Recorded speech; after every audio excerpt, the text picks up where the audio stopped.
అర్జున్ గౌడ్ గారు, అత్తిలి అరుణ శ్రీనివాస్ గౌడ్ గారుల ఆధ్వర్యంలో శ్రీకృష్ణ జననం దృశ్య కావ్యాన్ని తిలకించండి. ఉగ్రసేనుడు అనే ఒక రాజుండేవాడు. తత్వానికి మధురా నగరంలో ప్రజలు భయపడేవారు. అతనికి తన పినతండ్రి కూతురు దేవకి అంటే వల్లమాలిన అభిమానం మరియు ప్రేమ. ఆమె ఎంతో గుణవంతురాలు. దేవకి పెళ్లి ఉత్తముడైన వసుదేవుడితో నిశ్చయమైంది. పెళ్లి ఎంతో సంబరంగా జరిగింది. అన్ని కార్యక్రమాలు పూర్తయిన తరువాత కంసుడు ప్రియమైన తన చెల్లిని అత్తవారింట దిగబెట్టడానికి తానే స్వయంగా రథాన్ని తోలుకుని బయలుదేరాడు. వారు దారిలో ఉండగా అకస్మాత్తుగా ఆకాశవాణి వినిపించింది. నువ్వెంతగానో ప్రేమించే నీ చెల్లికి పుట్టిన కుమారుడు నిన్నంతం చేస్తాడు. దేవకికి పుట్టే 8వ సంతానం చేత నువ్వు హతమవుతావు. తనని చంపేస్తే అప్పుడు ఆ సంతానమే ఉండదు కదా. అన్నయ్య, నన్నేమి చెయ్యకన్నయ్యా. నేను నీ ప్రియమైన సోదరిని కదా. అన్నయ్య, దయచేసి నన్ను ఏమీ చెయ్యొద్దు. కంస, నువ్వు చేస్తున్న తప్పేమిటో నీకు అర్థమవుతుందా? తన పెళ్లి రోజునే నీ సోదరిని చంపటం ఎంత మాత్రం న్యాయం కాదు. మేం మాకు పుట్టిన ప్రతి సంతానాన్ని నీకు అప్పచెపుతామని మాటిస్తున్నాను. దయచేసి నన్ను నమ్ము. నేను దేవకిని చంపను, కానీ నువ్విచ్చిన మాటని నిలబెట్టుకునేలా చేస్తాను.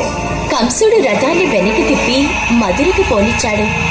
మధుర చేరుకున్నాక దేవకిని వసుదేవుణ్ణి కారాగారంలో బంధించాడు.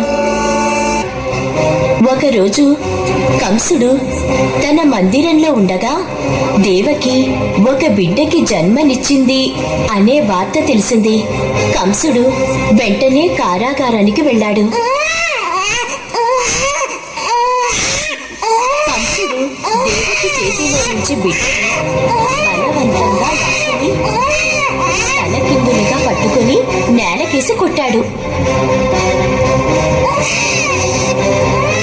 ఆ తరువాత కంసుడు దేవకికి పుట్టిన తరువాతి 5 బిడ్డలను కూడా అలాగే చంపేశాడు. కొద్ది కాలం తరువాత దేవకి తన 7వ బిడ్డతో గర్భిణి అయ్యింది. 7వ బిడ్డ మహిమతో దేవకి గర్భంలో నుండి గోకులంలో ఉండే వసుదేవుడి 2వ భార్య గర్భంలోనికి వెళ్ళాడు. తరువాత ఈ బిడ్డ బలరాముడు అనే పేరుతో పెద్దవాడయ్యాడు. దేవకి 8వ బిడ్డతో గర్భం దాల్చింది. అకస్మాత్తుగా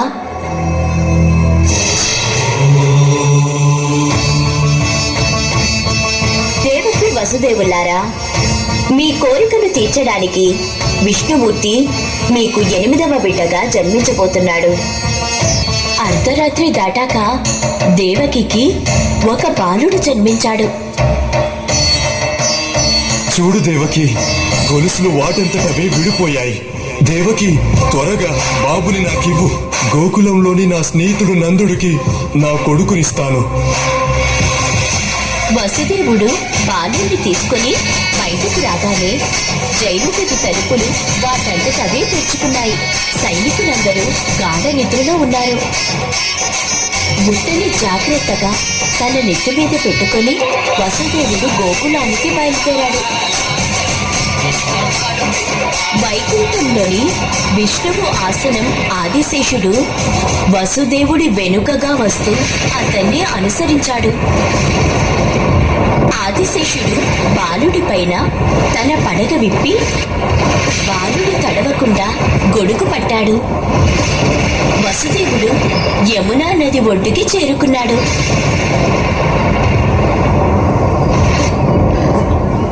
అతను ఆశ్చర్యపోయేలా నది 2గా వేరయ్యి వసుదేవుడికి దారిచ్చింది. వసుదేవుడు గోకులానికి చేరుకున్నాడు. అప్పటికే నందగోపాలుడి భార్య యశోద ఒక ఆడబిడ్డని ప్రసవించింది. వసుదేవుడు బాలుణ్ణి యశోద పక్కన ఉంచి పాపను తనతో పాటు తీసుకుని వెళ్ళాడు. ఎటువంటి ఆటంకం లేకుండా వసుదేవుడు కారాగారానికి చేరుకున్నాడు. కారాగారానికి చేరుకోగానే కారాగారం తలుపులు వాటికవే మూసుకున్నాయి. సైనికులు నిద్ర నుంచి లేవగానే వారికి పాప కేరింతలు వినిపించాయి. సైనికులు వెంటనే దేవకికి బిడ్డ పుట్టాడనే వార్తను కంసుడికి చేరవేశారు. ప్రభు, దేవకికి 7వ బిడ్డ జన్మించాడు. దేవకి, ఆ బిడ్డని నాకివ్వు.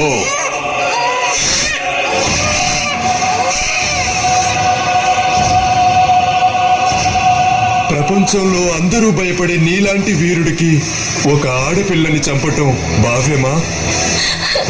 నేనివ్వను అన్నయ్య, నేనివ్వను అన్నయ్య, నేనివ్వను.